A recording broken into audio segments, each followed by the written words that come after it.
અંગ્રેજીની જ્યારે વાત કરીએ તો અંગ્રેજીની અંદર આપણી પાસે થોડુંક લાંબુ લિસ્ટ હોય એવું આપણને લાગે, પણ કઈ રીતના સવાલ પૂછાઈ શકે, કયા ટોપિક કેવા છે, બરાબર. તો હવે તમે અહીંયા જોશો તો ટેન્સીસ, વોઇસીસ, ડિરેક્ટ, ઇનડિરેક્ટ આ ટોપિક આપણને એકસાથે આપી દીધા, બરાબર.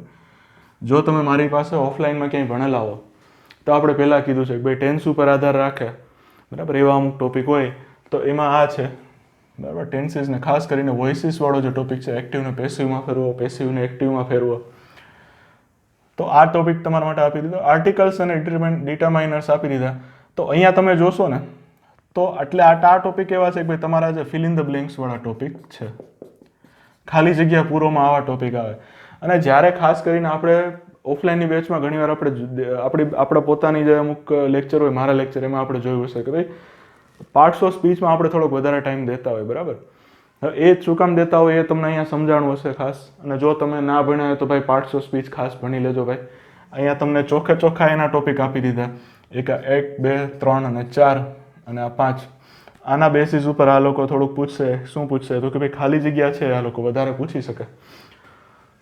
પ્રેપોઝિશન છે, એડવર્બ, નાઉન, પ્રોનાઉન, વર્બ્સ, બરાબર. આર્ટિકલ્સ છે, આ પાર્ટ્સ ઓફ સ્પીચમાં નથી આવતા, પણ આપણે આની અંદર એમ કહીએ છીએ કે ભાઈ આની ખાલી જગ્યા પણ પૂછાઈ શકે. ફ્રેઝલ વર્બ્સ છે, આ જે ટ્રાન્સફોર્મેશન વાળો ટોપિક છે, આ હકીકતમાં સ્કૂલમાં પણ આવતો હોય, સ્કૂલનો ટોપિક છે, બરાબર ને.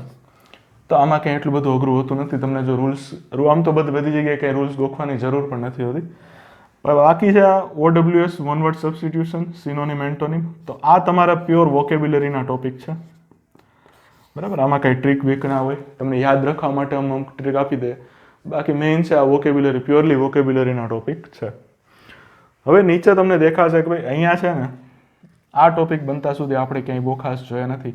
આ જે જમ્બલ્ડ વર્ડ્સ અને સેન્ટેન્સીસ વાળું જે છે, બરાબર, આવું થોડાક ટાઈમથી ધીમે ધીમે ક્લાસ 3ની પરીક્ષામાં દેખાય છે. તમારી ઉપર જો દયા કરશે તો તમને વાક્ય પૂછશે, નકર પછી તમને એક પેરા જમ્બલ કરીને એક ટોપિક આવે. સિલેબસ જોઈને તો લાગતું નથી કે તમારા સિલેબસમાં એવું કાંઈ હોય તો, પણ એને પેરા જમ્બલ્સ કહેવાય. આમાં કેવું હોય કે તમને 1, 2, 3, 4 અને 5 વાક્ય, તમને એક પેરેગ્રાફના 5 વાક્ય હોય એ તમને આડાઅવળા આપી દીધા હોય, બરાબર. તમારી રીતે એ ગોઠવવાના કે ભાઈ એમાં પહેલું વાક્ય કયું આવે, બીજું ક્યાં આવે, ત્રીજું ક્યાં આવે, ચોથું ક્યાં આવે અને પાંચમું કયું આવે. ઓપ્શન જોશો તો આની ઉપરથી 5 સવાલ પૂછાઈ શકે પેરા જમ્બલ્સ ઉપરથી.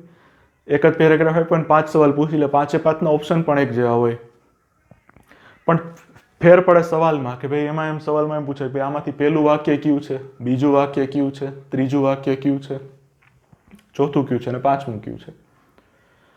આને પેરા જમ્બલ્સ કહેવાય. પણ તમને અહીંયા તો ખાલી જમ્બલ્ડ વર્ડ્સ અને સેન્ટેન્સીસ પૂછી દીધું છે, તો તમને શું કરશે કે વાક્ય આપશે, એની અંદર આડાઅવળા શબ્દ કરેલા હશે, એ તમારે જોવાનું, શોધવાનું કે ભાઈ ક્યાં છે, કેવી રીતના ગોઠવાશે.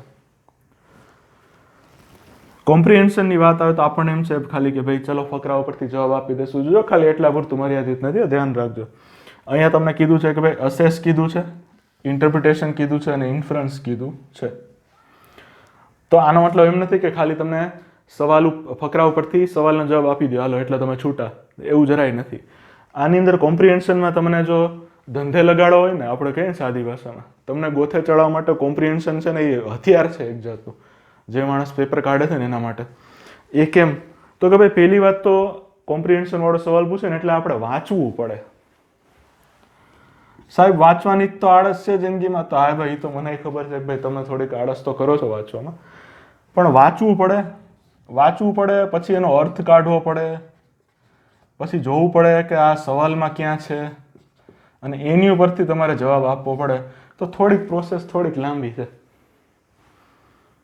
તમારી પાસે જો વધારે મહેનત કરાવી હોય તો તમને મસ્ત પેરેગ્રાફ પૂછી લે 3-4, બરાબર ને, અને એની ઉપરથી તમને એમ કે હાલ બેટા આની ઉપરથી સવાલનો જવાબ ગોતતું.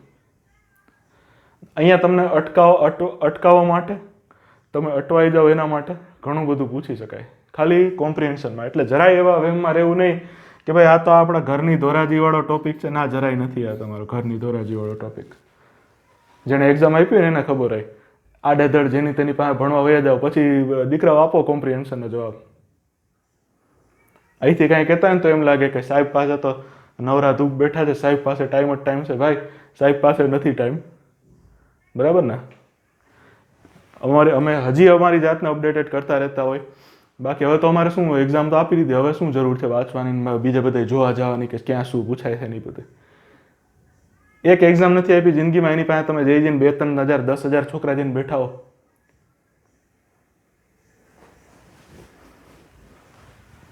કોમ્પ્રિહેન્શનની જ્યારે વાત આવે તો આની ઉપરથી તમને ઘણું બધું નીકળી શકે. હવે કોમ્પ્રિહેન્શન તો એવું છે કે ભાઈ આની પાછળ છે ને 2 કલાક કાઢો તો ઓછા પડે, તો તમને આજે ટૂંકમાં જરાક સમજાવી દો એટલે તમને ખબર પડે કે આમાં કેવું પૂછાય, બરાબર ને. જ્યાં જાતા હો ત્યાં કાન પકડા થાય કે ભાઈ સાહેબ આવું એવું હોય કંઈક, તમે સીધા સીધા ફકરામાંથી સવાલ આપીને કહી દો ભાઈ લે બેટા આનો જવાબ આપ, તો બેટો આમાં ફેલ થાય, બીજું કાંઈ નહીં થાય બેટાનું આની અંદર. કોમ્પ્રિહેન્શનની અંદર ઘણા બધા વેરિએશન પૂછાય. તમે જ્યારે ગાડી લેવા કે મોટરસાયકલ લેવા જતા હો ને તો એની અંદર વેરિયન્ટ આવે, સમજો, એની અંદર વેરિયન્ટ આવે. કાર લેવા જાઓ ને તો અંદર AXI, LXI, VXI આવા બધા વેરિયન્ટ આવે. આની અંદર ફેર શું હોય? ફીચર્સનો ફેર હોય. હોન્ડા લેવા જાઓ તો એની અંદર એક ડિસ્ક બ્રેક વાળું વેરિયન્ટ હોય, એક ડ્રમ બ્રેક વાળું વેરિયન્ટ હોય, બરાબર. ડિસ્ક બ્રેક જોતી હોય તો 4,000-5,000 આપો એક્સ્ટ્રા, ડ્રમ બ્રેક જોતી હોય તો એના 4-5 હજાર ઓછા થાય ડિસ્ક બ્રેક વાળા કરતા, બરાબર છે.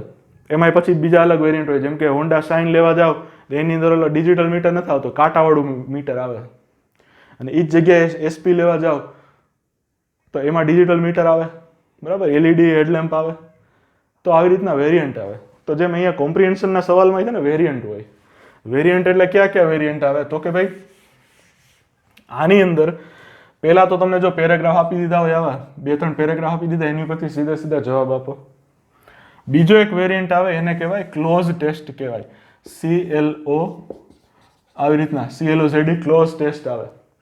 આની અંદર શું હોય? તમે જોજો નાયબ ચીટનીસના પેપર પહેલા આવતા, હવે તો નસીબ કે નાયબ ચીટનીસની પરીક્ષા જ નથી આવી જિંદગીમાં 2018 પછી. બાકી 2018માં જ્યારે નાયબ ચીટનીસની પરીક્ષા આવી હતી ત્યારે મસ્ત એક રીતના એ લોકોને 10 સવાલ આની ઉપરથી જ નીકળે કોમ્પ્રિહેન્શનના. આપણે એમ લાગતું હોય કે 2 સવાલ 1 ફકરાના 2, એવું નથી. ધારણ તો 15 સવાલ કોમ્પ્રિહેન્શનમાંથી નીકળી શકે, તમારી જાણ ખાતર. આવો એકાદો ક્લોઝ પૂછી લીધો અઘરો, અને આની અંદર તમને એમ પૂછે કે ભાઈ ધારો કે આપણે એમ લખીએ પેરેગ્રાફ કે રીતેશ ઇઝ અ સ્ટુડન્ટ, બરાબર. અહીંયા એ ચેકી નાખું, બરાબર. અહીંયા ખાલી જગ્યા લખી દો, અહીંયા લખી નાખું નંબર 1. પછી અહીંયા આમ લખીએ કે ભાઈ હી ખાલી જગ્યા ટુ સ્કૂલ એવરી ડે, અહીંયા લખી નાખું 2. હવે તમને સવાલ એવી રીતના આપે કે ભાઈ પહેલા નંબરની ખાલી જગ્યા છે એમાં શું આવે? નીચે ઓપ્શન આપ્યો હોય કે ભાઈ AN, ધ કે નો આર્ટિકલ. તો રીતેશમાં શું આવશે? રીતેશ ઇઝ અ સ્ટુડન્ટ, બરાબર. તો તમારે પહેલા જ્યાં એમ પૂછ્યું હોય કે ભાઈ પહેલા નંબરની ખાલી જગ્યામાં શું આવે, તો એમાં તમારે એ લખવાનું થાય, તો એ તમે એને ટિક કરશો. પછી તમને એમ પૂછ્યું કે ભાઈ હી ખાલી જગ્યા ટુ સ્કૂલ યસ્ટરડે, સવાલમાં એમ આપેલું છે કે ભાઈ બીજા નંબરની ખાલી જગ્યામાં શું આવે, તો પહેલે ઓપ્શન તમને આવા કંઈક આપેલા હોય કે he went, he go, he Gauss, he going. હવે આ 4માંથી તમારે અહીંયા જોવાનું છે કે ભાઈ બેટા અહીંયા હી પછી શું આવે? હી ખાલી જગ્યા ટુ સ્કૂલ એવરી ડે, સમજાય? તો અહીંયા તમારે શું કરવાનું છે કે ભાઈ ખાલી ફકરો વાંચીને આપણો મેળ નહીં પડે, થોડુંક આપણે સમજવું પડશે. ભાઈ અહીંયા એવરી ડે આપેલું છે, બરાબર ને. કીવર્ડ આપેલો છે, શું છે કીવર્ડ? તો કે એવરી ડે. તો અહીંયા શું આવે? He goes to the school every day. તો તમે અહીંથી શું ટીક કરશો? C કરશો ટીક. તો આને ક્લોઝ ટેસ્ટ કહેવાય. આ તો હજી 2 જ ખાલી જગ્યા આપી. આપણી પાસે અહીંયા બોર્ડ છે, આપણી પાસે ટાઈપ કરવાનો ટાઈમ નહોતો, ફટાફટ હમણાં જ સિલેબસ આવ્યો 1-2 કલાક પહેલા. બાકી અહીંયા ધારો ને તો આની અંદર 10 ખાલી જગ્યા 15 સવાલ અહીંથી નીકળી શકે, લ્યો ને. 15 સવાલ અહીંથી તમે કાઢી શકો જો કાઢો હોય ને તો, બરાબર ને. એટલે કોમ્પ્રિહેન્શન એટલે એવું નથી કે ભાઈ આપણે બેઠા બેઠા ફકરાનો જવાબ આપી દીધો, એવું નથી. તમારે થોડુંક ઇન્ટરપ્રિટેશન કરવું પડે, થોડુંક કોન્ટેક્સ્ટ નામની વસ્તુ છે ને જિંદગીમાં એન્ટર કરાવજો. CONTEXT, આનો મતલબ થાય સંદર્ભ. જે સંદર્ભ છે એનું આમાં કામ છે, બરાબર. સંદર્ભ તમારે જોવો પડે કે ભાઈ હવે કેમ કે કેવું છે કે ભાઈ ઇંગ્લિશમાં ધારો કે MINE, બરાબર, MINE. હવે આ શબ્દ છે MINE, આનો પ્રયોગ કેવી રીતે થયો છે એ પ્રમાણે જોવું પડે. જેમ કે KGF છે, બરાબર, રોકીભાઈ, સલામ રોકીભાઈ. તો રોકીભાઈ ક્યાં ના હતા? તો કે ભાઈ KGF ના હતા, બરાબર ને, કોલાર ગોલ્ડ ફિલ્ડ્સ, બરાબર. તો એ શું એક રીતે કહી શકે તો કે એને માઇન જે ખાણ છે એને માઇન કહેવાય, અને વાક્યમાં મારા તરીકે પ્રયોગ થયો હોય તો એને માઇન જ કહેવાય કે ભાઈ ધીસ માર્કર ઇઝ માઇન, આ માર્કર મારી છે. પછી આપણે એમ કહીએ કે ભાઈ કચ્છમાં કોલસાની ખાણ છે તો એને શું કહેવાય? માઇન જ કહેવાય, બરાબર ને? તો આમાં વાક્યના સંદર્ભ પ્રમાણે વાક્યમાં કયો શબ્દ કેવી રીતે ઉપયોગ થયો છે એના પ્રમાણે તમારું ગાડું હાલે, એના પ્રમાણે તમારો જવાબ ક્યાં મળે? કોમ્પ્રિહેન્શનમાં તમારે એને પકડવું પડે. એટલે માત્ર ફકરા ઉપરથી જવાબ આપવાના છે એવું નથી. જો એમ હોય તો કાઢી નાખજો, બાકી પટકાશો, બરાબર ને? અને પટકાશો એટલે ખબર છે હવે આપણને કે ભાઈ લાંબી રાહ જોવી પડે ઘણીવાર, નવી ભરતી ક્યારે આવે, રાહ ના જોવી પડે તો કાંઈ નહીં, હાલો આપણો ટાઈમ તો 2-3 મહિના તો આપણે ગયા ને, સમયની કઈ કિંમત નથી જિંદગીમાં.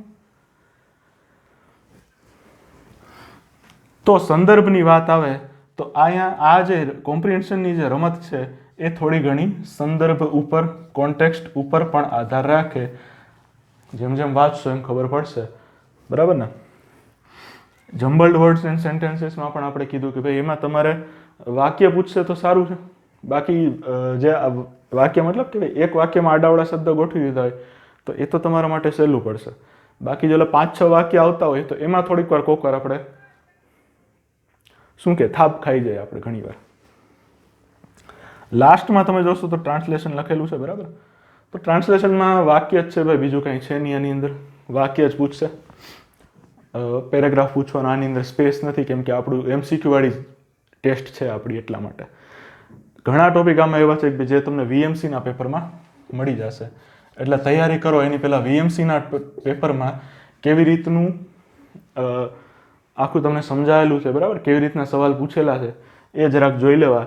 ટ્રાન્સલેશનના સિલેબસ માટે ખાસ થોડીક કંઈક આપણને ખબર પડે કેવી રીતે પૂછાય છે, બરાબર? બાકી આ ઓવરઓલ જોઈએ સિલેબસ કેવો છે તો કે ભાઈ થોડોક મહેનત કરાવે એવો સિલેબસ ખરો, કેમ કે લગભગ કાંઈ બાકી એમાં રહ્યું નથી ઇંગ્લિશના સિલેબસમાં, બરાબર ને? રિઝનિંગમાં જોઈએ તો આપણે એમ કહી શકીએ કે રિઝનિંગનો સિલેબસ જે કાયદેસર હોવો જોઈએ એનો 50% નથી. તમારી જાણ ખાતર કહી દઉં કે રિઝનિંગનો સિલેબસ છે હકીકતમાં હોવો જોઈએ એનો 50% પૂછ્યો નથી આપણને, તો એ સારું, એને વધારી લેજો અને એમાં કંઈક કરી લેજો. બાકી ઇંગ્લિશમાં છે ને આખું પૂછી લીધું છે, આમાં કાંઈ બાકી રાખ્યું હોય નથી. મોટા ભાગે બધા ટોપિક આવી ગયા, મેઇન જે ટોપિક્સ હોવા જોઈએ એ બધા. અને અમુક વાર આપણને એમ લાગતું હોય કે ભાઈ